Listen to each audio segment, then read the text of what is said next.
There's a long, bizarre history of unique people who have been exploited for the entertainment of others.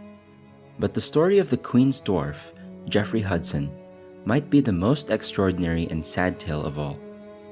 Jeffrey Hudson may have only been 18 inches tall, but that didn't stop him from committing a horrific act. Born in the early 1600s in England, Jeffrey Hudson lived with his parents and 3 siblings. Though his father worked for the famous Duke of Buckingham as the trainer of his baiting bulls, the family was still poor. Little did they know, they'd soon have another problem on their hands. As Hudson grew, his family began to notice something shockingly different about him. As a child, Hudson became something of a mystery. He stopped growing quite early, reaching only 18 inches in height. Interestingly enough, neither his parents nor his siblings shared the same condition, which probably explains why some people came up with some truly bizarre explanations for Hudson's size. Many onlookers came up with their own explanations for Hudson's stunted development. One lasting theory placed blame on his mother, claiming she choked on a pickle during her pregnancy. Now, I'm not sure how that ties to Hudson's height, but we'll give it a pass all things considered. The real explanation is much less complicated. If doctors assessed Hudson's condition today, they'd likely diagnose him with pituitary gland disorder. Considering the fact that he didn't show any other traits associated with dwarfism, he'd even have options to help him grow normally. But back then, doctors didn't have any of that information. Perhaps that explains the shocking decision his parents made. At about 7 years old, Jeffrey Hudson's parents agreed to give him up to the Duke and Duchess of Buckingham. It's not completely clear just how this transaction took place, but reportedly, Hudson was marked as a rarity of nature, which impressed the Duke and Duchess enough to take him in. But just how rare was he at this time? Not quite as rare as you may think. Interestingly enough, Hudson's dwarfism didn't make him that special in 17th century England. While people didn't necessarily know the cause of the condition, several little people lived among the English at this time. However, Hudson was extremely proportional, which made him quite special. This would become his ticket out of poverty. Hudson's time with the Duke and Duchess is mostly shrouded in mystery. It seems that, at the time, wealthy people could simply collect the unusual people like they might jewelry or rare art. Either way, he likely experienced a more comfortable life with them. That is, until they found just the right way to put his size to good use. After just a few months of living with the Duke and Duchess, Hudson's real shining moment came. It all started with a royal visit. His new caretakers threw an elaborate dinner to honor the English royals, King Charles I, and his new wife, Queen Henrietta Maria. And where did Hudson fit in, you might ask? The last place you'd expect. His new owners ordered their cooks to create a huge pie. Then they arranged to have them tuck Hudson into the pie, presenting a dessert that appeared totally innocuous, on the outside that is. It's uncertain how he felt about being hidden away in a pie, but it doesn't sound too pleasant. He did, however, make quite the entrance. To much fanfare and celebration, the servants brought out the huge pie and presented it to the Queen. Imagine her surprise when it started to move. Hudson emerged from the pie fully dressed in armor and paraded up and down the table with a flag. And how did the teenage queen respond to this unprecedented surprise? It seems the Queen felt totally delighted. Hudson entertained everyone in attendance. Even better than that, though, the Duke and Duchess offered him up as a gift to the Queen. She took him back with her to the castle, and thus began Hudson's life in the royal courts. For a while, anyway. In some ways, Hudson became just another little trinket to the Queen. Reportedly, she'd already amassed quite the array of rarities in her court. Her collection included a few other little people, a monkey, and a porter who stood over 7 feet tall. Before long, though, Hudson found himself busy doing much more than collecting dust on the shelf. During his time at the court, Hudson formed a deep bond with one of the other novelty pieces of the Queen's collection, the 7-foot-tall Welshman, William Evans. Evans and Hudson formed such a close bond that Evans sometimes walked the streets with him in his pocket. This even led to a fun little act which starred both of them. In their act, Evans mimed making a sandwich by pulling both a loaf of bread and Hudson himself from his pocket. I'm not sure how Hudson felt about being compared to a slice of ham, but considering their friendship, perhaps they both actually enjoyed it. Or maybe Hudson enjoyed enough of those other perks to make it all worth it. The more time he spent at court, Hudson seemed to learn to use his differences to his advantage. He leaned into his charm and wit, and played it up when needed. Notably, a famous court architect placed him in special shows using music, performance, and design to entertain the royals.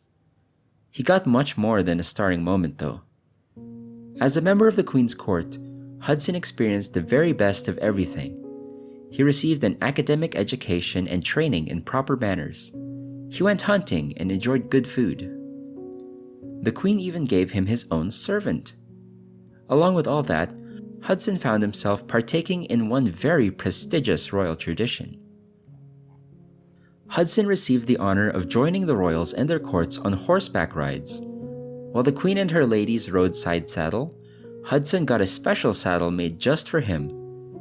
They even decked it out with velvet and silk. He'd made quite a leap from the countryside, but maybe something else meant much more to him than all the royal goodies. The Queen became very fond of Hudson and took him along with her on several trips. She even went so far as to get him dressed in the same fabrics she ordered her own children to be dressed in. But eventually, all good things come to an end.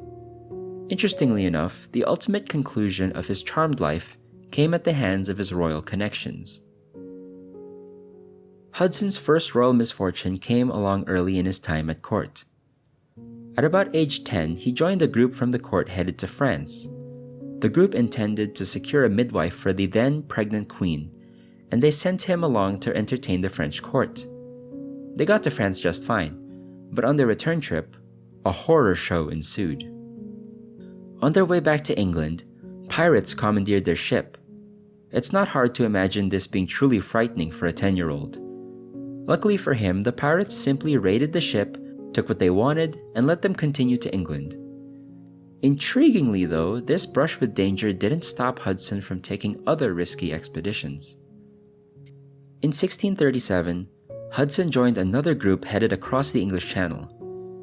Around 18 years old by this point, he went chasing some dangerous entertainment in the Netherlands, where the Dutch overtook the Spanish in the Siege of Breda. He left his trip unscathed as well, but things back in England soon got even more dangerous than life on the ship. In 1642, war broke out in England between those who supported the king and those ready to end his reign. The Queen took off to the Netherlands, taking Hudson and some other members of court with her. She successfully managed to raise some funds to help support the king, but on the return trip, things took a chilling turn. While headed back to England, the Queen and her entourage stopped for the night in Yorkshire. Early the following morning, they woke up to the frightening sound of cannonballs from the king's enemies. You might expect all 1.5 feet of Hudson to stay close to the Queen for his own safety, but he did exactly the opposite. Reportedly, Hudson leaped from his bed ready to defend the Queen and court. He brandished his weapons, more than ready to jump in. Perhaps quite luckily for him, his adversaries never left the ships they shot their cannons from, sparing him from joining the actual conflict. The next time it happened, though, he didn't get quite so lucky. As they continued their journey home, they took another stop in York. This time they expected to be safe, as the king's supporters ruled in that area. However, the Queen and her court found themselves under siege once again. And yet again, Hudson got up ready to defend his queen. But this time, his enemies didn't stay at a distance.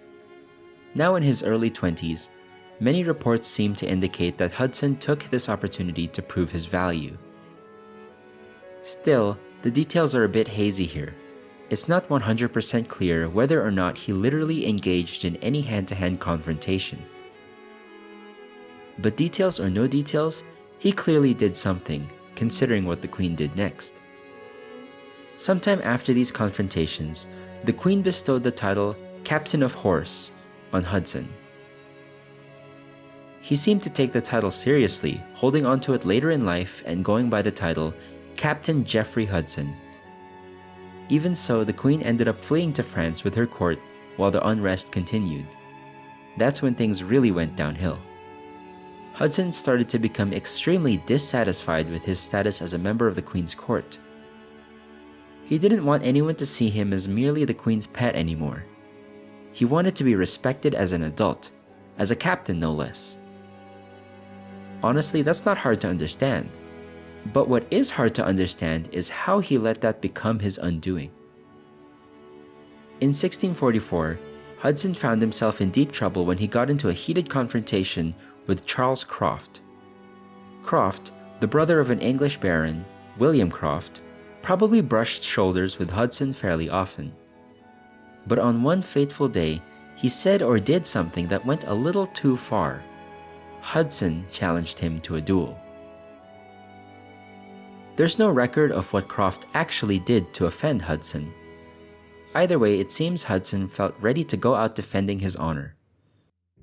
At the time, a duel meant that both parties showed up ready to either make up or end each other's lives on the spot. In this case, Hudson and Croft showed up with opposite intentions, and Hudson would then go on to commit a horrific act. Croft showed up to the event with what equates to a toy water gun. He clearly did not take Hudson or the duel seriously. Hudson, on the other hand, took it all too seriously, ultimately ending Croft's life with one shot. Duels wouldn't surprise anyone in England at the time, but in France, the tide of his actions turned against him swiftly. It needs to be stated that France outlawed dueling centuries before this took place. Thus, their authorities convicted Hudson with the intention of ending his life for his indiscretion. Even worse, the English royals considered Croft a man of important stature. By all accounts, things didn't look good for Hudson. Luckily, someone cared about him enough to put themselves on the line.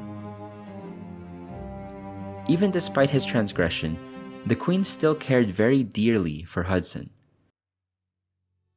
She took it upon herself to plead on his behalf, begging the French authorities to spare his life. Considering the fact that she came from France to start with, they took her advocacy to heart. She saved his mortal life, but life as he knew it came to an end. Rather than punishing him with death, the authorities removed Hudson, sending him back to England.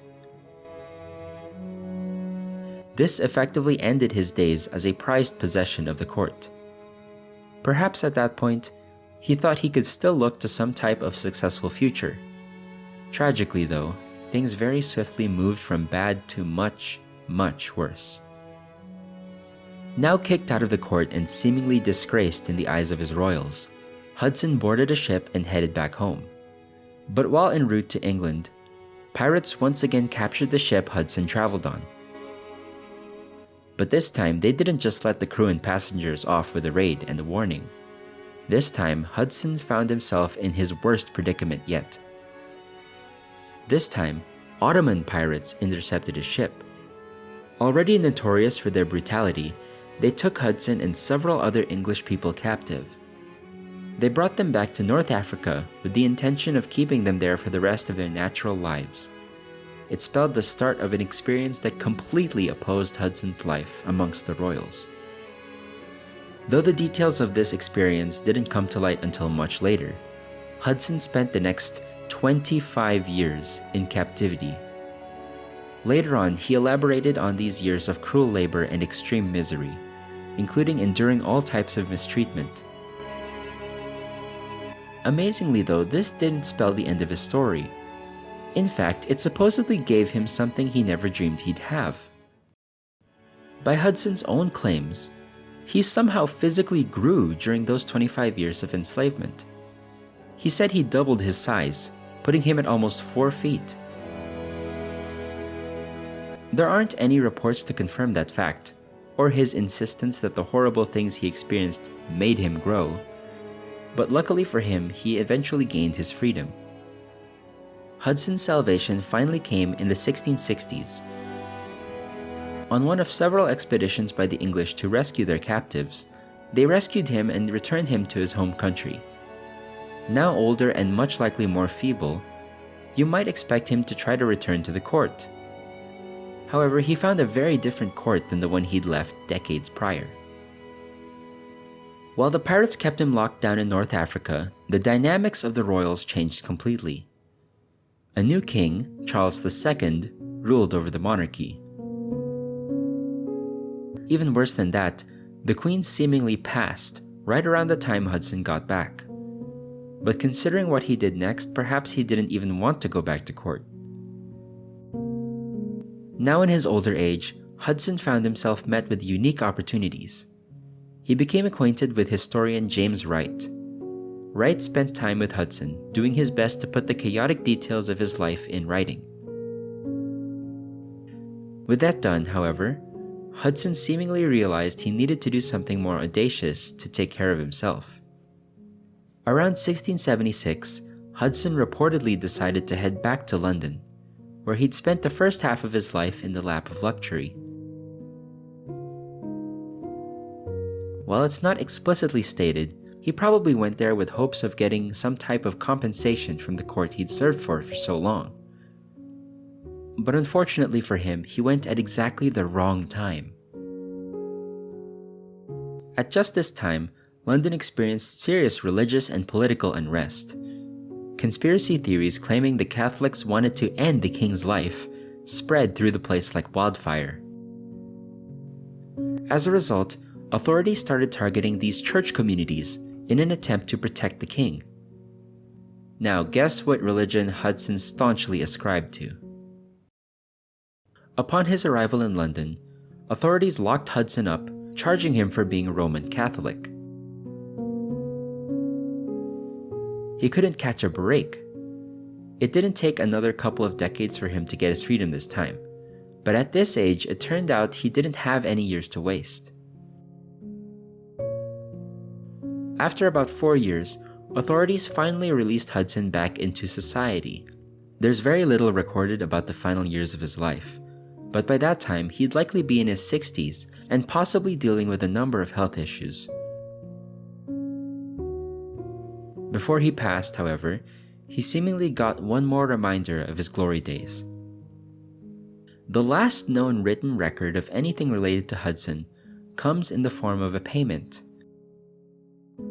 Sometime in 1681, King Charles II sent him some type of compensation. It's not clear whether this equated to the pension Hudson went to London for in the first place, but he did get something for all this trouble. Even so, in the end, it didn't seem like it was enough. Despite his many years of service to the Queen's court and his valiant efforts during the unrest in the kingdom, Hudson passed like a common pauper. There's no record of where he died, or how, or even where he's buried. All things considered, it certainly seems like he deserved more. But luckily for him, his legacy prevailed in different ways. During his time in the Queen's court, artists of many types used Hudson as inspiration. The court painter created a well-known portrait featuring the Queen, Hudson, and her pet monkey. Writers also created poems and stories starring him, though they often poked fun at his size. However, other ways of remembering him are much less reverent. Reportedly, several pubs in England still pay homage to Hudson under the name the Dwarf and the Giant. They supposedly pay homage to Hudson and his tall best friend Evans from the Queen's court. While amusing though, I can't help but think he might have preferred an actual honor during his lifetime. But even now, he's not totally forgotten. In the early 2020s, a pair of pants he wore while entertaining the court went to auction.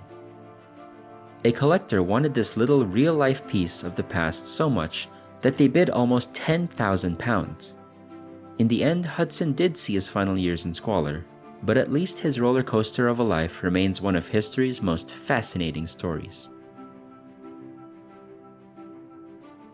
If you enjoyed this video, please consider giving us a thumbs up and subscribing to the channel for more great videos.